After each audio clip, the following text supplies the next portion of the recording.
Oi, meu nome é Richelle, eu sou estudante de enfermagem e hoje nós vamos conversar sobre a nossa primeira aula de difusão.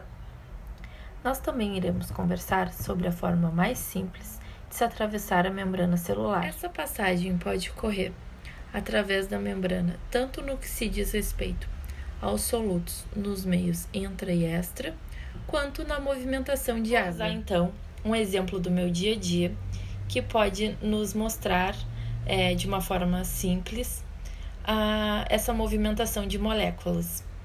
Eu vou usar então a minha vitamina C, se ela fosse um corante na forma sólida, e uma taça com água, como se fosse um becker. Quando eu colocar o corante, no caso a vitamina C, na água, ela vai e as moléculas vão se dispersar em todo o meio, vão se deslocar, todo esse meio que é a água. E aí, então, eu vou mostrar para vocês sequências diferentes do que acontece. No primeiro momento, seria a taça sem o corante. E agora eu vou colocar o corante na água, que seria a minha vitamina C. No segundo momento, se você observar, a minha vitamina C fica toda no fundo da taça, se dispersando bem devagar. Nesse terceiro momento, já houve uma dispersão bem intermediária aqui na minha taça. Por fim, nós temos a vitamina distribuída por todo o meio, que seria a água. Essa distribuição da vitamina determina-se de difusão de moléculas, dependendo da quantidade da concentração desse corante, no caso a vitamina, ocorre uma movimentação a favor do gradiente de concentração.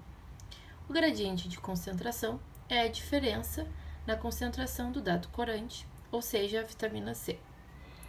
Toda molécula ela tende a se distribuir no espaço e ela sempre vai de onde tem mais moléculas para onde tem menos moléculas. Ou seja, podemos dizer que tem um processo de difusão de moléculas ocorrendo no meu dia a dia.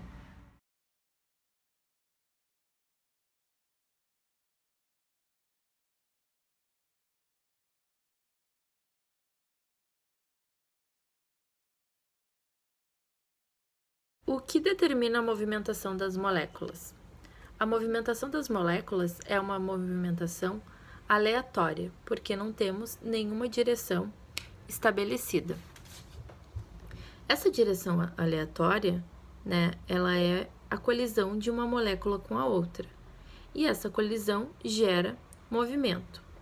Por exemplo, um jogo de sinuca. Se concentrarmos todas as bolinhas no meio da mesa, e se deslocar essa quando deslocada, vai colidir com as outras e vai gerando diferentes movimentos.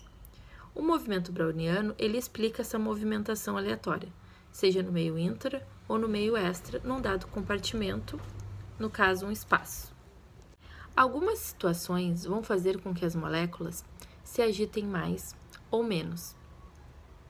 A temperatura, ela é uma variável que influencia no deslocamento das moléculas. Ou seja, quando se eleva a temperatura num dado ambiente, nos meios intra ou extra, as moléculas vão se agitar mais, e na medida que elas vão se agitando mais, elas se chocam, se colidem, e por consequência, isso gera uma movimentação. A diminuição de temperatura também é uma variável importante, porque ela diminui a agitação das moléculas. E se diminui a agitação das moléculas, isso vai refletir, vai influenciar, vai ter como consequência um menor deslocamento. Os tamanhos das moléculas também são variáveis importantes a serem discutidas. Ou seja, uma molécula menor se desloca mais fácil, uma molécula maior se desloca com menor facilidade, quando comparadas em relação ao tamanho. Na mesma linha, vale ressaltar aqui que nós temos que D é proporcional a T divididos por PM. D seria difusão, T de temperatura e PM de peso molecular. Então, D é difusão, que é proporcional à temperatura, ou seja, quanto maior a temperatura, maior a difusão. Uma sempre vai acompanhar a outra. E é inversamente proporcional ao tamanho das moléculas. Agora nós vamos conversar sobre o deslocamento. Como você pode ver na figura abaixo, nós temos um compartimento com moléculas. O lado esquerdo, nós temos mais moléculas, e do lado direito, nós temos uma concentração menor de moléculas. Com o aumento de número de moléculas, né, do lado esquerdo ali, vai ocorrer colisão. Quanto mais colisão, mais movimento, mais distribuição no espaço, né? Isso explica que a difusão vai ocorrer de onde tem mais moléculas para onde tem menos moléculas. Então, nesse caso, as moléculas tendem-se a se deslocar do lado esquerdo para o lado direito. Neste outro caso, nós temos que as moléculas estão todas distribuídas no espaço, aparentemente distribuídas de forma igual. Isso quer dizer que elas alcançaram um equilíbrio de distribuição. Elas pararam de se movimentar? Não, elas não pararam de se movimentar. Elas continuam se colidindo, só que elas alcançaram um equilíbrio dinâmico, ou seja, ocuparam todo o espaço. Agora nós vamos conversar sobre o fluxo.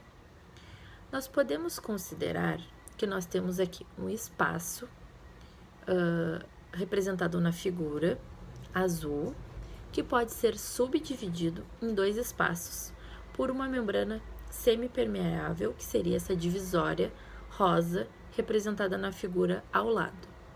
Nós temos que do lado direito mais moléculas e no lado esquerdo menos moléculas. O fluxo, ele vai da direita, onde eu tenho mais moléculas, elas vão se colidir mais e se movimentarem, e elas vão para onde tem menos moléculas. Então, o fluxo vai da direita para a esquerda. Por fim, nós iremos conversar sobre a difusão de soluto. Aqui, nós temos representados na figura um espaço subdividido em lado direito e esquerdo também. O lado direito eu representei como C2, compartimento 2, e o lado esquerdo, compartimento 1. Visivelmente, é fácil notarmos que no compartimento 2 há uma baixa concentração de soluto, e no compartimento 1 há uma alta concentração de soluto. Você pode se perguntar o que significariam essas setas.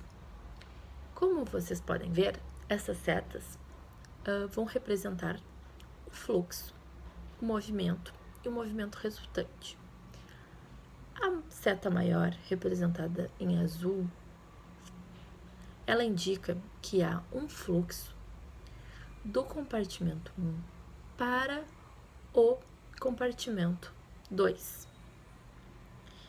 E também indica que a menor seta, ela indica um pequeno movimento do C2 para o C1. Ou seja, há uma movimentação, mas há uma movimentação menor. E a seta em vermelho, ela representa o movimento resultante do fluxo líquido. Ambos compartimentos apresentam movimentos diferentes, intensidades diferentes. E a seta vermelha representa o fluxo resultante, que nós podemos até pensar em cálculo matemático, onde diminuímos uma seta da outra, a maior menos a menor, e teremos o nosso fluxo resultante, que representa, que ainda há um maior fluxo do C1 para o C2. Espero que vocês tenham gostado. Obrigada pela oportunidade e até!